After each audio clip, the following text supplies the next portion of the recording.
Well, hello, beautiful friends, and those of you who don't know me yet. To those of you who don't know me, my name is Jack Cox, and I'm the author of Love, Not Fear. I want to talk to you briefly today about an ancient Greek legend, which goes something like this. Everything was created by love. But one night, while love slept, fear crept in, and with it came lack and limitation and hatred. Because while love is expansive and giving, fear is mean.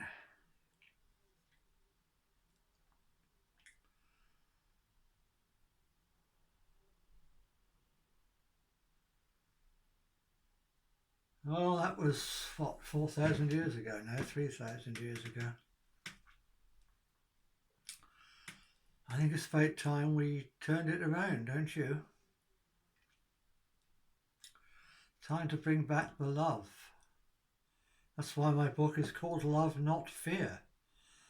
The book, hang on a minute, the book. The book.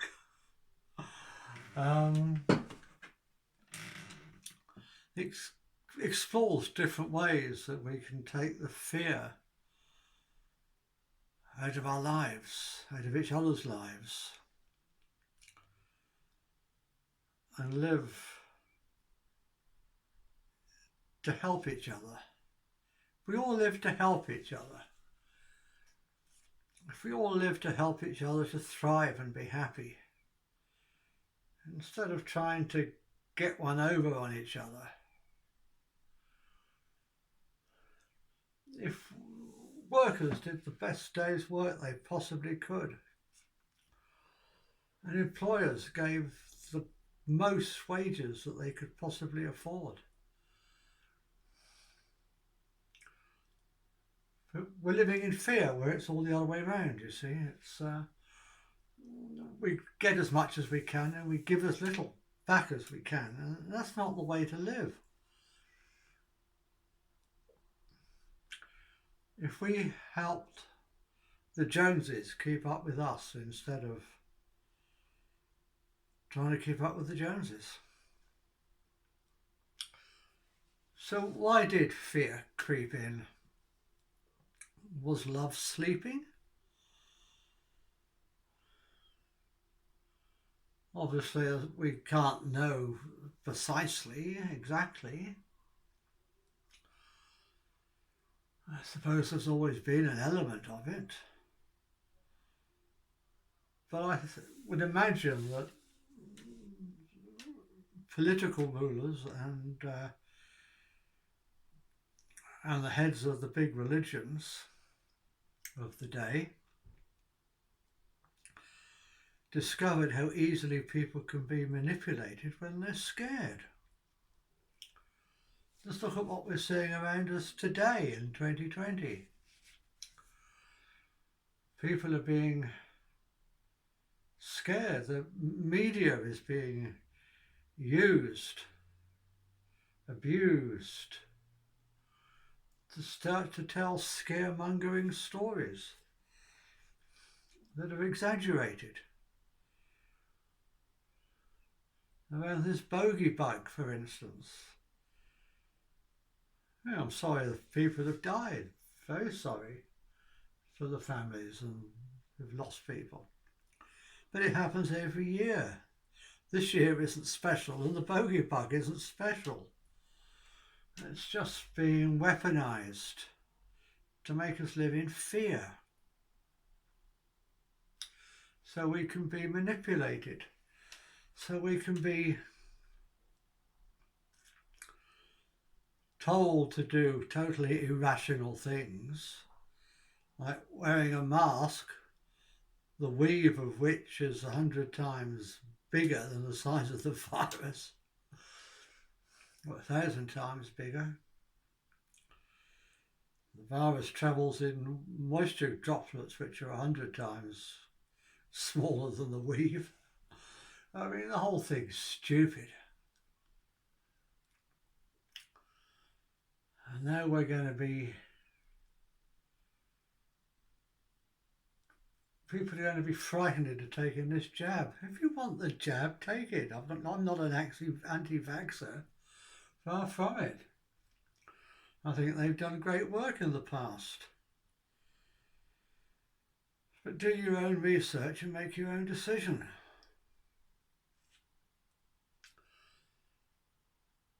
Don't be frightened by fake data into doing something that isn't right for you.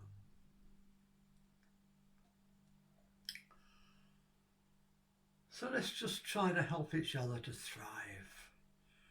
Take the fear away. I've mentioned the economic fear. We can help each other to thrive, but there's lots of other fears. People are scared of losing their national identity. People are scared of losing their gender identity these days. I mean, when I was a kid, that was never on the cards, but now little kids at school are being brainwashed into doubting their own sexuality, their own identity.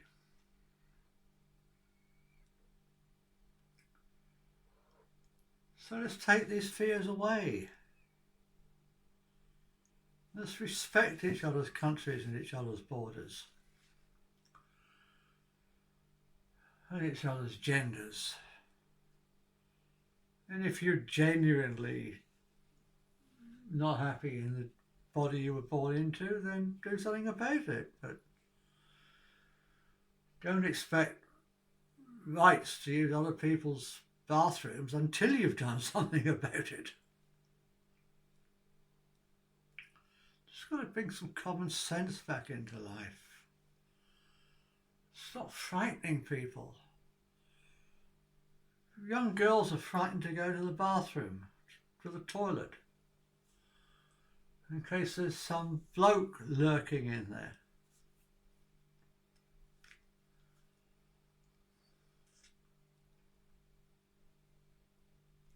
Who's still got his bits intact.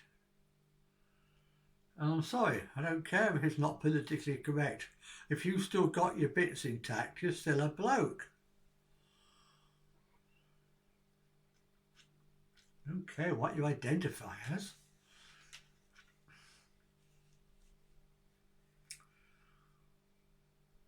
And multiculturalism. I mean, I've got nothing against foreigners. I've got nothing against people of different origins, people of different skin colours. I love them all. But people are frightened that newcomers are coming into their countries, and because they've been conned into believing that the country is multicultural rather than multi-ethnic, which is what they should be told, they feel that they don't need to integrate. And the people who've lived in the countries, whose families have lived in the countries for generations, feel that their culture is being destroyed. And they're living in fear. And all these things are being brought in under this so-called liberal banner, which isn't liberal at all, deliberately to scare people,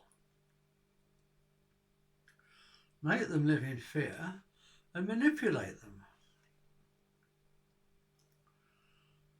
I don't care where you come from or what your skin colour is. Come to my country, you're very, very welcome. Just make an effort to fit in. Learn our culture and our traditions. And that's why we have national borders. I mean, people say these so-called liberals, these fake liberals that want to control everything you think, do and say, do and think. will tell you that from space you can't see the borders. I can't see your garden fence either. It doesn't mean I'm going to sit on your lawn and have a picnic.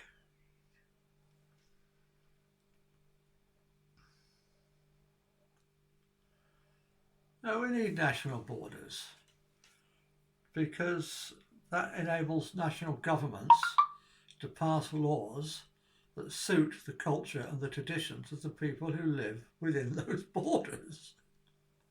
That's what it's for. These so-called liberals, these fake liberals, it's all just a con to bring in a world government, a totalitarian world government. Don't fall for it. Be proud of who you are. Be proud of your nation. Yes, we're all one. We're all part of the universal mind that some people call God. But we're all individual expressions of that universal mind. So never lose your identity, your individual or national or gender identity. That's the identity you've come here to express.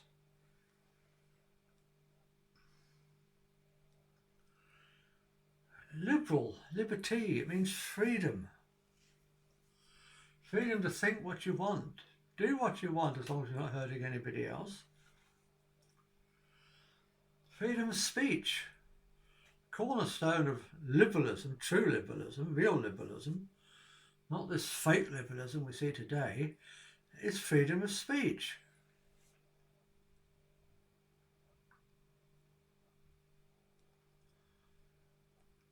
These fake liberals came up with the idea of no platforming in universities, which is now being extended to no platforming on social media for anybody whose opinions do not gel with the official narrative of the party. It's sounding more like 1984 every day. So,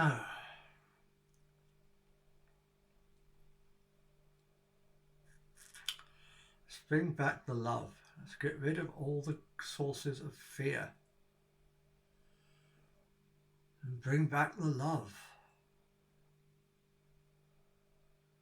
Well, that's it for today. See you again later. Namaste.